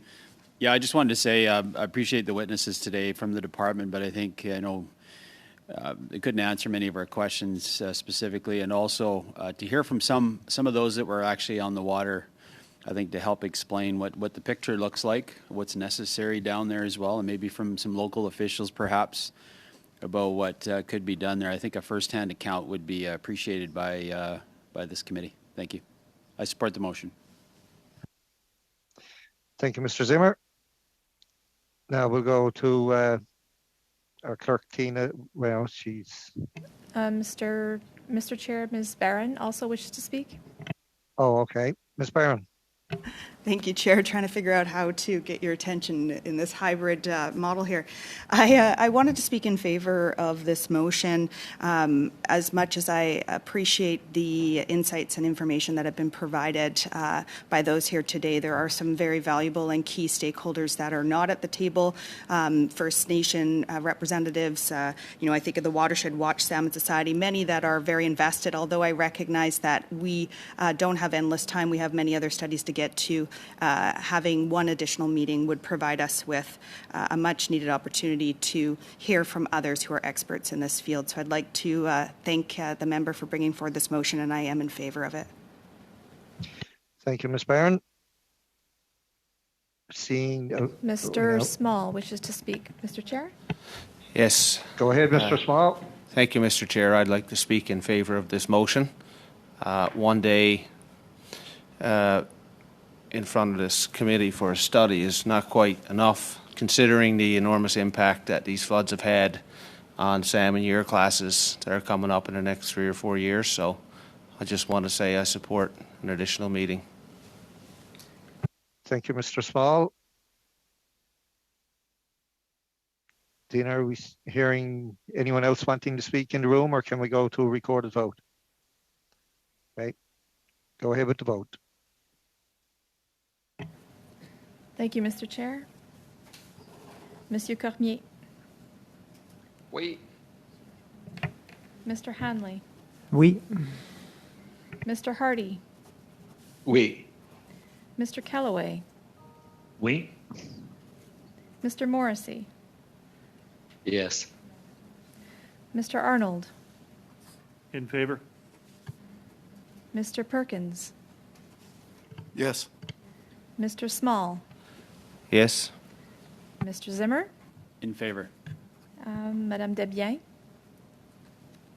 Oui, en faveur. Merci. Ms. Barron. In favor. Thank you. Yeas pour 11. Thank you, Tina. Motion is passed unanimously. And that's your time has expired, Mr. Arnold, but no doubt a good motion because everybody seemed to be in favor of it. We'll go on now to Mr. Morrissey for 5 minutes or less, please. Thank you, Chair. My question is to Madame Murdoch. You referenced a restoration unit. Could you elaborate, explain what the unit is entailed with? Yes, thanks very much for the question. Under the PSSI, with some of the new capacity there, we are going to be building on what we have now, which is a relatively small salmon habitat resource restoration unit that provides technical advice to outside agencies around salmon restoration work. And we will be creating, I think I mentioned earlier, looking to stand this up within the next fiscal year is a full center of expertise on various aspects of technical knowledge and information, making sure it's available to others around salmon habitat in order to inform habitat restoration work. And that will be part of broader efforts we're going to be doing under a Salmon Stewardship Directorate. Thank you. So this is a new initiative then? This will be right. a new expertise within DFO? Building on what we have, a small group we have right now under our Salmon Enhancement Program, yes, expanding that quite significantly. Okay. Could you elaborate the infrastructure that was compromised during the flooding? Who owns the infrastructure? I think I spoke briefly to the fact that the department ourselves, DFO, has federal infrastructure that was impacted, particularly. What infrastructure was that, Ms. Murdoch? Describe the DFO infrastructure, and then if you could elaborate on the infrastructure outside of DFO that was destroyed or compromised. Sure. I may see if Mr. Fanos can speak more effectively to this, but in a nutshell, it was a number of our salmon enhancement facilities. Brad or Mr. Fanos, did you want to speak more specifically? Yeah, specifically and quickly, yeah, there's facilities in the Chilliwack and in the Spias, which is the Nicola watershed hatchery operations and restoration channels, as an example, that were directly impacted by the flooding events and needing repairs. There is a number of other sort of partner restoration projects that are funded through different avenues like BC Shrift, for example, that also received some impacts associated with the high water flows that will need to be considered for repair. So the only direct infrastructure DFO owns is primarily attached to salmon habitat, not in the area of flood control. Did I interpret you correctly?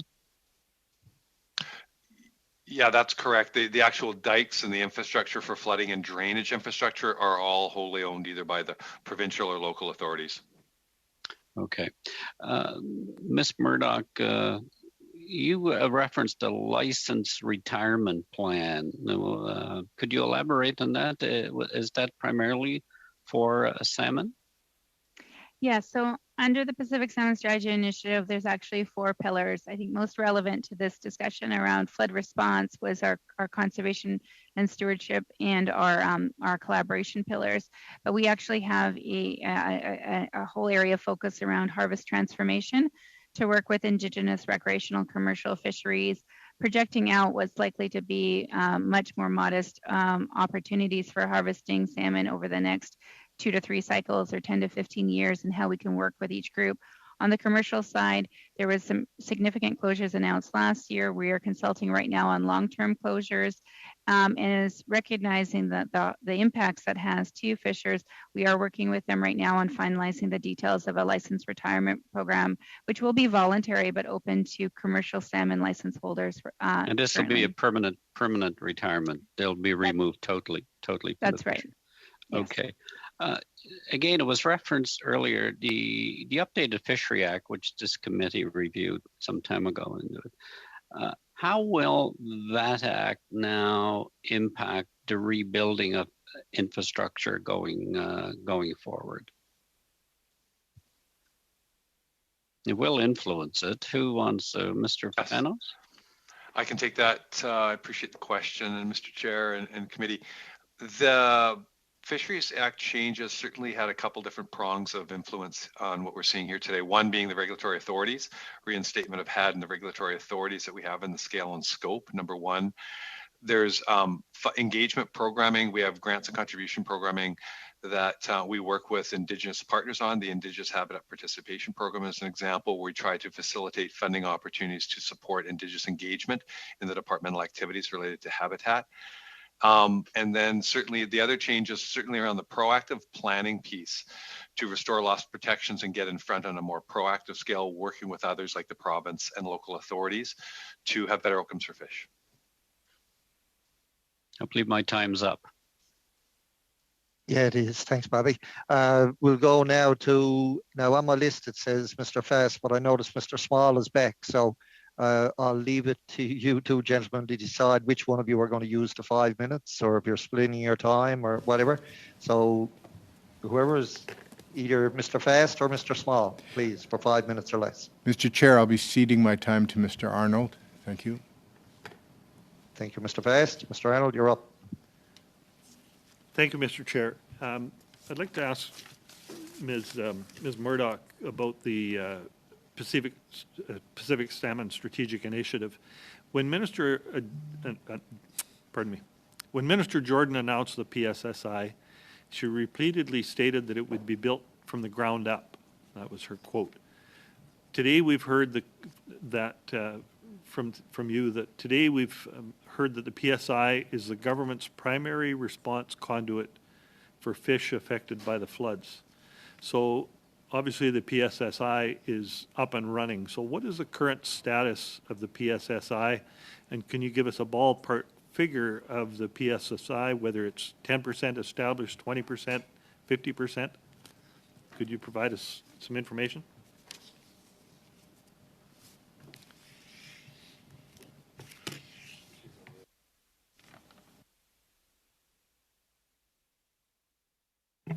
Mr. Chair, you're on mute as well. Apologies for that. Yes, no, I'm happy to respond. As you know, Minister Jordan made that first announcement in June, right before the salmon commercial fishing season. We spent much of the summer and then post-election period, the later fall, early winter, engaging at a broad level on the salmon strategy initiative. We've now launched and are into what we call early implementation, identifying some key priorities and action areas of work under each of the 4 pillars. And consulting quite broadly with First Nations and the provincial government, Yukon government, and other parties on moving forward, both on the short term on some immediate action areas. And as I said, they don't necessarily we're never intended. We didn't envision what happened in the fall in terms of the floods, but we do think PSSI is well positioned to lead our flood response going forward. Well positioned, so would things that like be? I mentioned, the launching. Well positioned, would that be 50% functional, 75% functional, fully functional? No, I would say we're still in very early days. We're looking to initiate most of our key activities starting the start of the next fiscal year. We are still sort of, I would say, largely in a planning period right now, identifying key priorities to launch this spring. Okay, thank you. In your opening remarks today, you spoke about prioritizing actions to mitigate the impacts and support restoration of fish habitat and include the province, Indigenous groups, and others to assess the impacts and determine the effective short-term, long-term actions to promote recovery. What is the current status of these points, and what organizations have been able to provide input or will be able to provide input? I think, go ahead, Brad. Yeah, I can take the question. Thank you. In terms of what's happening right now, the first item that we're doing is working internally with the different expertise within the department. We have science, we have the habitat program that is helping people restore some of the infrastructure to roads and dikes. So we have that expertise. We have contribution program expertise to make sure we're connecting with various opportunities for funding different activities. We have restoration expertise in the department, as Sarah alluded to. So we're bringing those people together in a team to make sure that we can understand what the assessments are required to understand the impacts. As we said, it's going to be months and years for us to assess given the life history of salmon. So we're trying to position ourselves to use existing assessments to understand that. We're trying to set priorities based on stock status and habitat conditions to prioritize our actions to work with others. So we're really preparing ourselves as a department to have a coordinated response to support the provincial agencies, the environmental agencies, and others that are positioned. We're actually doing work with the Pacific Salmon Foundation to do some assessments around imagery around some of the impacted systems. So we'll continue to be working with First Nations and others to understand their interests and try to support those activities in a timely manner. Okay, thank you. Also in the opening remarks, you talked about reevaluating current restoration techniques. Now, are these previously existing techniques, or are they being evaluated prior or after they're being applied? When you're reevaluating current restoration techniques, again, are those techniques that have been in place for some period of time or current new techniques? Yes, we've been working with community partners for decades, in various levels in types of salmon restoration work, both at the local scale and more broadly watershed scale.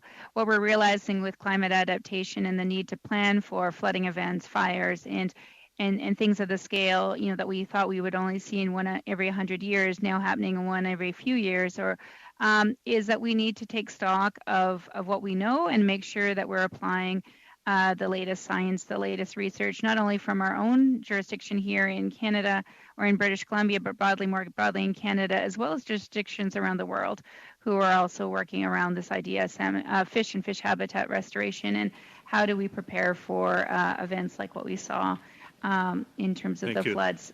You mentioned taking stock. Thank you, Mr. Arnold. Thank you, Mr. Arnold. Your time has gone over. We now go to Mr. Hardy for 5 minutes or less, please. Thank you, Mr. Chair. 2021 was a hard year on British Columbia. You know, we had the heat dome, we had the fires.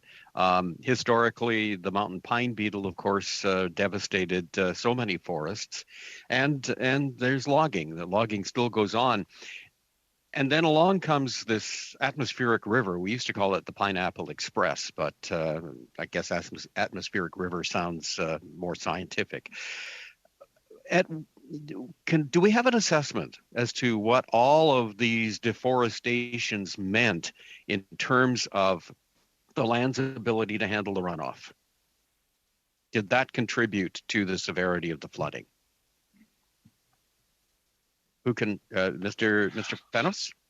I can take that, Mr. Hardy, and thank you for the question. Yes, I think what you're describing is really what we're putting our mind to from a science perspective. So DFO Science and Habitat is working with certainly the provincial agencies who are doing work around climate adaptation, around cumulative effects, as you describe it, on the number of different activities, whether it's water management, whether it's fire, whether it's forestry management, agriculture, all under provincial jurisdiction. So they're doing planning exercises now to position ourselves to be more resilient in the future, and DFO will be part of that work.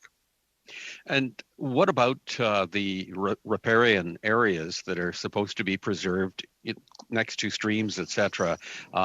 Do we need to review those standards, particularly in light of the extent of the deforestation that we've seen? Yeah, I think as Ms. Murdoch indicated, I think we need to reevaluate all the work that we're doing right now to make sure that we're putting our minds to the changes in climatic conditions and how we may need to have different approaches. So riparian's always been recognized as an important element, and that may be something we need to closely look at to ensure we have the capacity there to support the aquatic ecosystems with the buffer zones of the riparian. This one last question from me, it really has to do with the connectivity and the coordination. I was looking at the BC legislation, and I couldn't see anything in there that's noted the requirement to consult with the DFO, you know, when they're dealing with anything that was going to manage flows of water in the province. Where is that requirement nested? Is it in a letter of agreement between us and the province? Where is it? Yeah, Mr. Hardy, the requirements under the Fisheries Act and people doing work in and about a stream obviously will be indicated of a permit requirement through DFO. In terms of how we work with the province, it's through collaborative processes. There's no requirement in the provincial process. They have a Water Sustainability Act that also conserves and protects fish and fish habitat, and is the lead jurisdiction for water. There's authorities that they have to ensure protection of fish and their habitats. So there are no official mechanisms, but we are working collaboratively with BC to improve those processes, to streamline processes and ensure gaps are met. So are you confident that we're catching all of the things that we need to catch in order to have that oversight, or do we need something more formal? If I could jump in. Go ahead. No, I was just going to say, I think there's definitely always room for improvement, and that's one thing under the Pacific Salmon Strategy Initiative we are looking to. They have definitely sent positive, BC government has sent positive signals and their own interest in doing a wild salmon strategy. But we are looking at the potential for more structured collaborative approaches to work on all areas of salmon rebuilding and restoration. Well, I'd like to thank you both. You've obviously stimulated a lot more conversation here, and I'm looking forward to the next session where we talk to some of the other stakeholders. Thank you. Thank you, Mr. Hardy. We'll now go on to Madame Desbiens for 2.5 minutes, please. Merci. Thank you, Mr. Chairman. I'd like to take the opportunity to applaud the interpreters. You're exceptional, and thank you. I have a question. There is going to be a study on labeling soon. We talked about it very briefly. What are your recommendations for labeling for seafood products in Canada, generally speaking?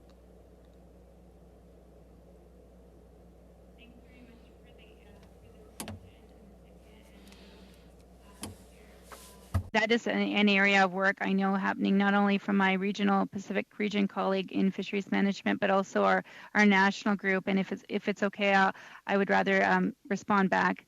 I'm not directly involved in that work. Although I do know traceability is a key issue for the fish harvesting sector in British Columbia as well as across the country.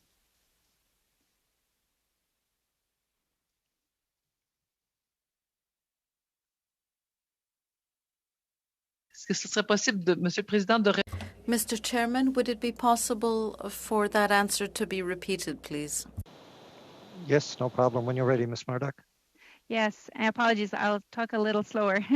I was just saying that I know my colleagues in Pacific region here on the West Coast working in fisheries management, as well as being led from my national colleagues working on fish management, that the issue of traceability and labeling is a key area of focus for them. I'm not directly involved, so if possible, I'll coordinate with them to make sure we have a written response for you.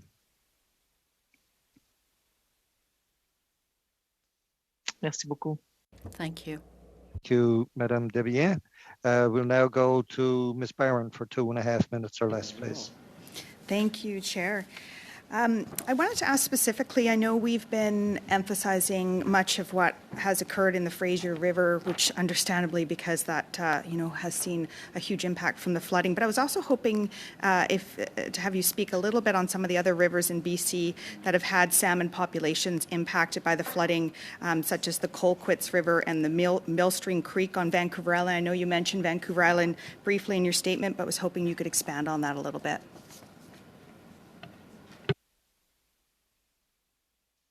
I'm going to ask my colleague, Mr. Fanos, if he's more familiar with this. I'm not familiar with the specific work, but I know certainly there is assessment work happening on Vancouver Island as well as the Fraser, but maybe Mr. Fanos might know more. Yeah, I think to be short, we'd have to do a takeaway. We have staff in the field in the area offices that do support actions that are happening in various watersheds and systems that have been impacted by floods. It's not uncommon, as I think we all know, throughout the winter months, we do get many systems throughout British Columbia and Yukon that have these flooding events. So it's largely an area delivery program that Fisheries has with CMP officers and science and fish managers that work in the area offices to sort of respond to different activities that may be occurring. But we could find out for those two systems if you're looking for that information. Thank you.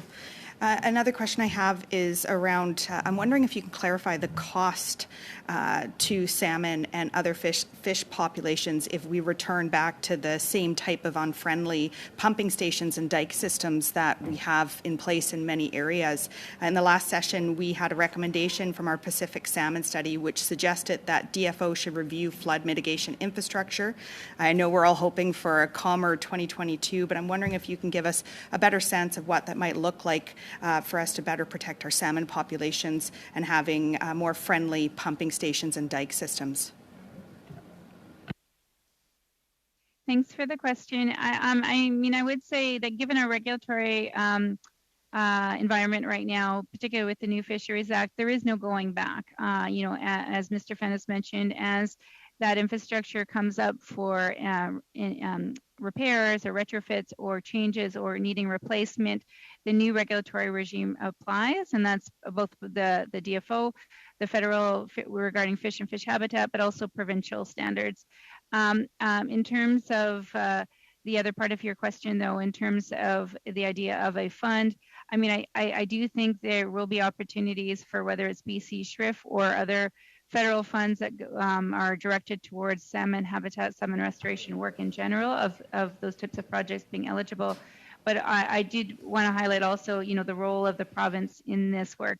They are the lead agency or lead regulatory authority around this type of work, and they have expressed also an interest in this idea of green and fish-friendly infrastructure. So we will be looking to them also in terms of both the funding that flows through them and their own funding that they're putting towards that end. Point of order, Mr. Chair.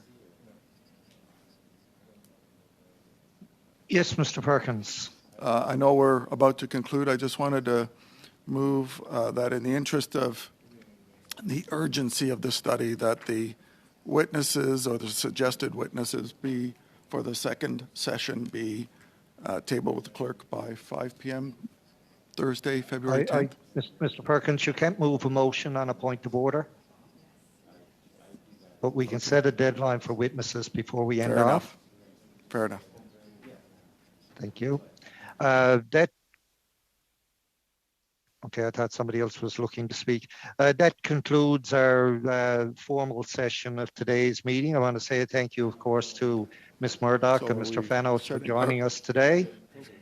And we'll allow those people to sign off, and we'll get back to your deadline for witnesses, Mr. Perkins. Thank you, Mr. Chair, and the committee members. Appreciate it. Thank you.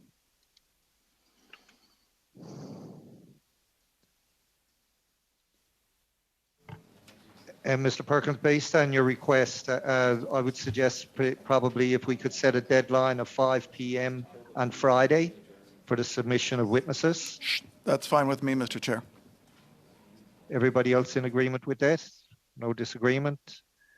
Okay, all thumbs up. So there you go, done, easy and smooth. It's exactly the time for the end of the meeting, so it didn't even take any extra time. I want to say thank you to the clerk and the analysts, and of course our wonderful team of translators for a great job again today. And thank you to the committee members for such a cordial meeting and interaction with the staff from DFO. So again, have a good evening, everyone. We'll see you back on Thursday.